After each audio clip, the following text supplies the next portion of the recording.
너 이 자식 지금 뭐라고 했어? 내가 병신으로 보여?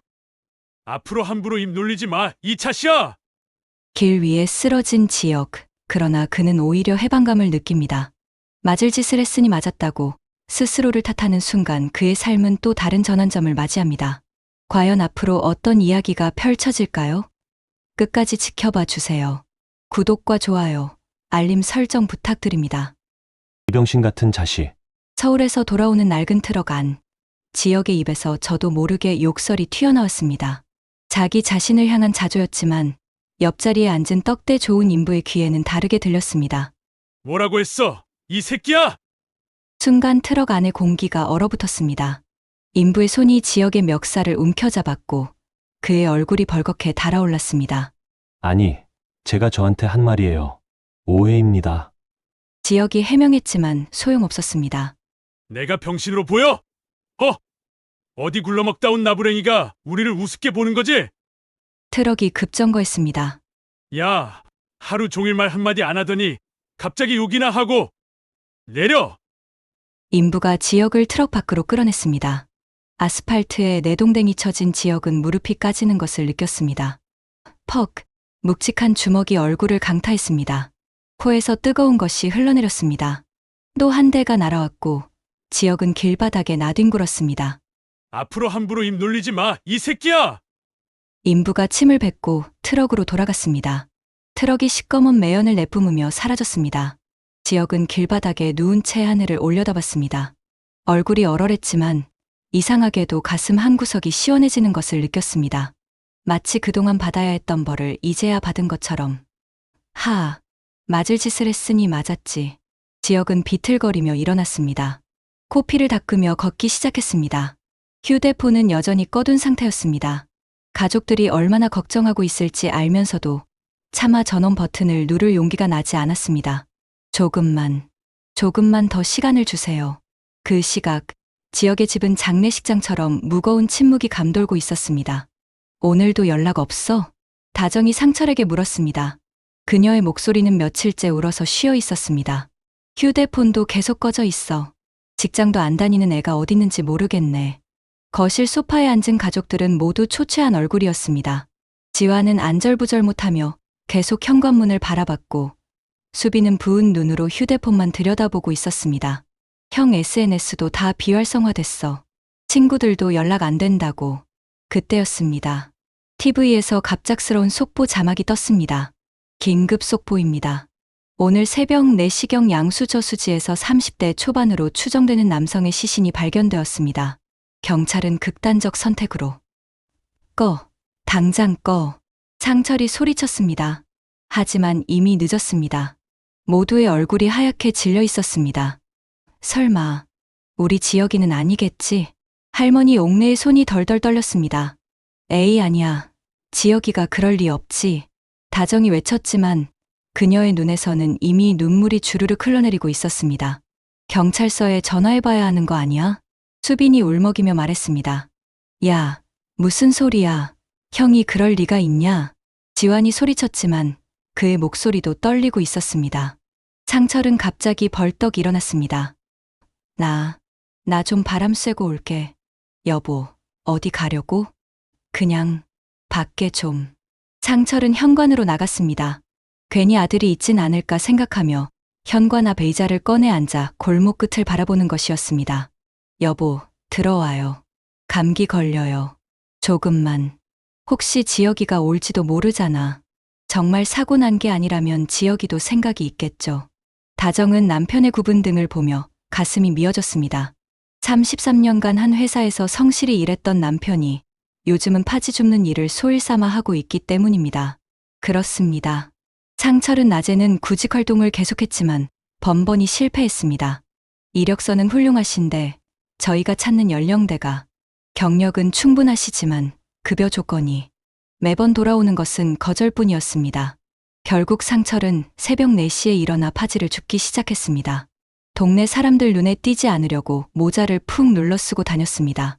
그런데 행인을 지나치던 동네 아주머니가 그를 알아보고 놀란 듯 말했습니다. 아이고, 어르신 이 시간에 웬일이에요? 몸 상하겠어요. 상철은 멋쩍게 웃으며 고개를 숙였습니다. 아, 그냥 좀 배가 너무 불러서요. 소화 좀 시킬 겸 동네 한 바퀴 돌고 있습니다. 그의 목소리에는 체면을 지키려는 기색과 동시에 결심이 섞여 있었습니다. 잠시 숨을 고르며 파지 자루를 내려놓은 그는 스스로에게 속삭였습니다. 난 우리 애들이 결혼할 때까지만 일할 수 있으면 돼. 무슨 일이든 하면 돼. 그 말은 다짐처럼 들렸지만 어쩌면 스스로를 달래기 위한 주문 같기도 했습니다. 집으로 돌아가는 길, 땀에 젖은 셔츠가 등에 달라붙었고 손바닥은 거칠게 갈라져 있었습니다. 가로등 불빛 아래서 그는 잠시 걸음을 멈추고 하늘을 올려다봤습니다. 저수지에서 발견된 시신 뉴스가 문득 떠오르자 심장이 철렁 내려앉았습니다. 설마 아니겠지.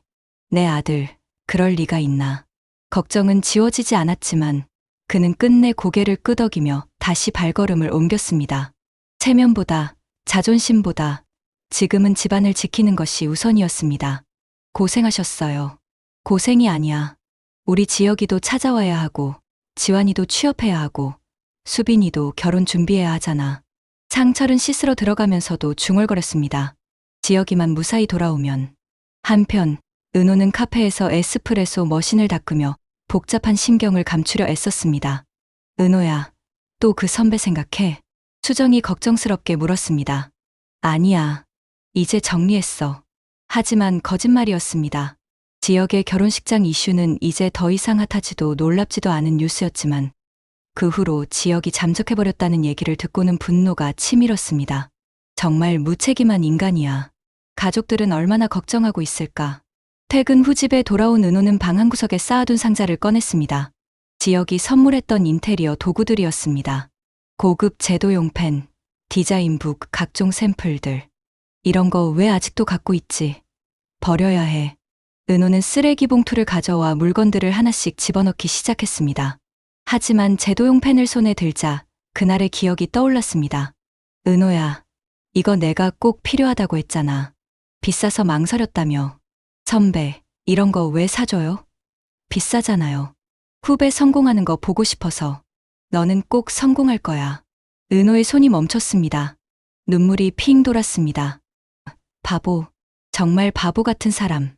결국 물건들을 다시 상자에 넣어 구석에 밀어 넣었습니다. 버리지도 간직하지도 못하는 애매한 감정이었습니다. 다음 날 카페에 성재가 들어왔습니다. 은호 씨, 아메리카노 한 잔 주세요. 네, 본부장님. 성재는 평소처럼 은호를 유심히 바라봤습니다. 은호의 부은 눈과 지친 표정을 놓치지 않았습니다.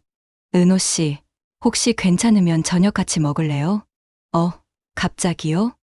그냥 혼자 먹기 심심해서요. 부담스러우면 안 해도 돼요. 은호는 망설였습니다. 지역이 사라진 후 성재의 마음이 보이기 시작했거든요.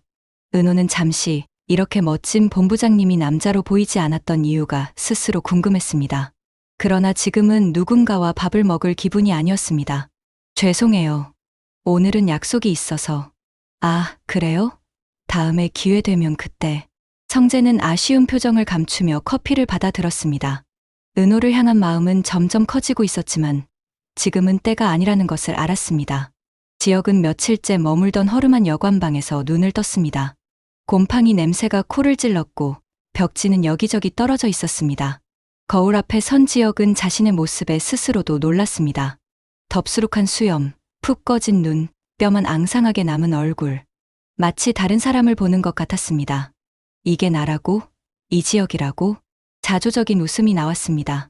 한때는 대기업 엘리트였고 모든 것을 가진 것처럼 보였던 자신이 이제는 노숙자나 다름없는 모습이었습니다. 이렇게 도망쳐서 뭐가 달라지나. 아무것도 해결되지 않았잖아.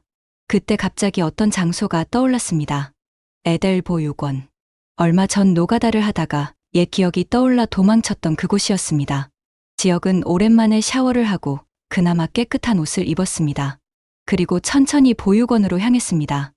에델 보육원은 여전히 낡고 허름했지만 아이들의 웃음소리로 가득했습니다. 보수공사가 한창이었고 인부들이 분주히 움직이고 있었습니다. 와, 선생님, 저 높이 올라갈 수 있어요? 위험하니까 가까이 가면 안 돼. 아이들이 뛰어다니며 까르르 웃었습니다.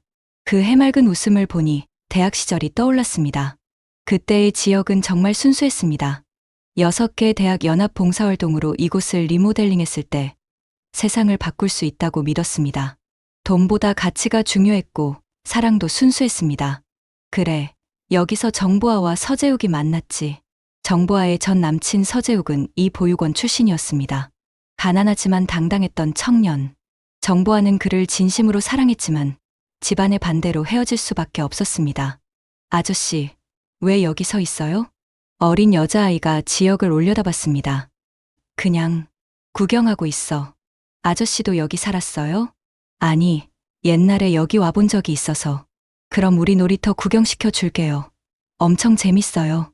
아이가 지역의 손을 잡고 끌었습니다. 작고 따뜻한 손이었습니다. 놀이터에는 녹슨 그네와 미끄럼틀이 있었습니다. 아이들은 낡은 놀이기구에서도 신나게 놀고 있었습니다. 아저씨, 우리 선생님이 말했어요. 행복은 갖고 있는 것에서 오는 게 아니라 감사하는 마음에서 온다고요. 순간 지역의 가슴이 찡했습니다. 아무것도 가진 게 없는 아이들이 이렇게 행복해하는데 자신은 뭘 그렇게 불평하며 살았을까요? 아저씨, 왜 울어요? 지역은 자신도 모르게 눈물을 흘리고 있었습니다. 아니야. 먼지가 들어가서. 하지만 눈물은 멈추지 않았습니다. 그동안의 삶이 주마등처럼 스쳐 지나갔습니다. 문제는 세상도 아버지도 아니었어. 바로 나였어. 내가 변한 거야. 아버지를 원망했지만 아버지는 늘 한결같이 가족을 위해 살아왔습니다. 오히려 변한 것은 자신이었습니다. 돈과 성공에 눈이 멀어 소중한 것들을 놓쳤습니다. 선생님, 저 아저씨가 울어요. 아이가 소리치자 보육원 선생님이 다가왔습니다. 괜찮으세요? 네, 죄송합니다. 그냥 옛날 생각이 나서. 지역은 서둘러 보육원을 나왔습니다. 그리고 결심했습니다. 다시 시작하자. 처음부터 제대로. 여관으로 돌아온 지역은 편의점에서 새 유심칩을 샀습니다. 떨리는 손으로 휴대폰에 끼우고 전원을 켰습니다. 띠링, 띠링, 띠링. 수백 개의 부재중 전화와 메시지가 쏟아졌습니다. 가족들, 친구들, 회사 사람들. 모두가 자신을 찾고 있었습니다. 그 사이에 낯선 번호의 문자가 하나 있었습니다. 이지역님, 최종 면접 결과 합격하셨습니다. 다음 주 월요일 오전 9시 출근 부탁드립니다. 한성테크 인사팀. 지역은 멍하니 화면을 바라봤습니다. 결혼 파토 직전에 넣었던 중소기업의 합격 통보였습니다. 대기업도 아니고 대릴사위도 아닌 평범한 회사원으로의 새 출발.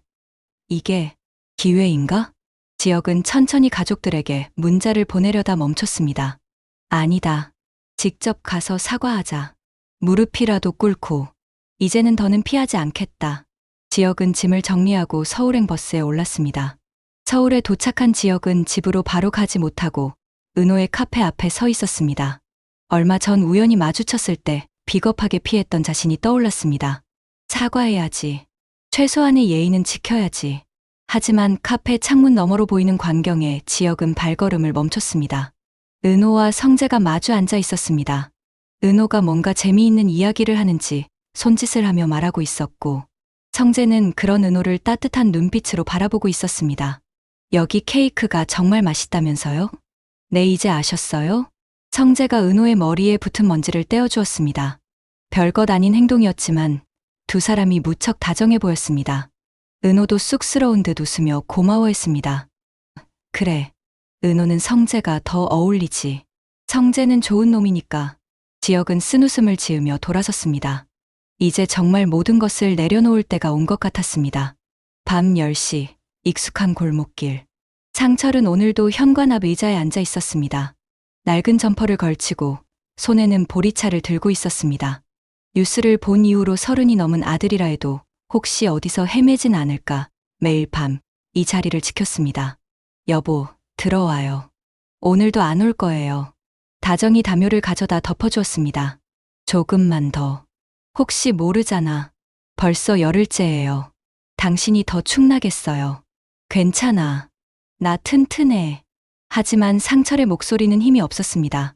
낮에 파지를 주우며 시간을 흘려보내듯 소일을 하고 있었지만 마음은 점점 무너져 내리고 있었습니다.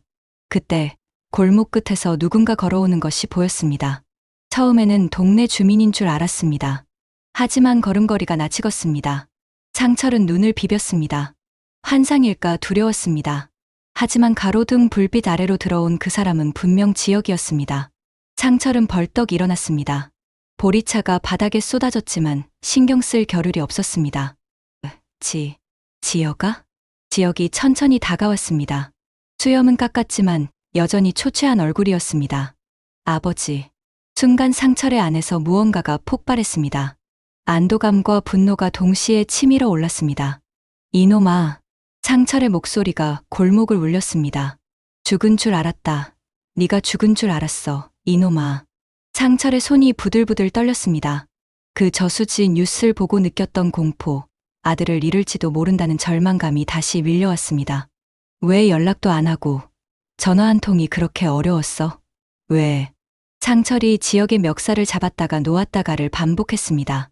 아버지, 죄송합니다. 죄송하다고? 그 말 한마디로 끝이야. 상철은 화를 내다가 갑자기 지역을 끌어안았습니다.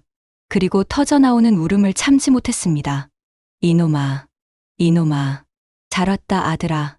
61년 인생에서 상철이 이렇게 울어본 것은 처음이었습니다. 아버지가 돌아가셨을 때도, 회사에서 퇴직할 때도 참았던 눈물이었습니다.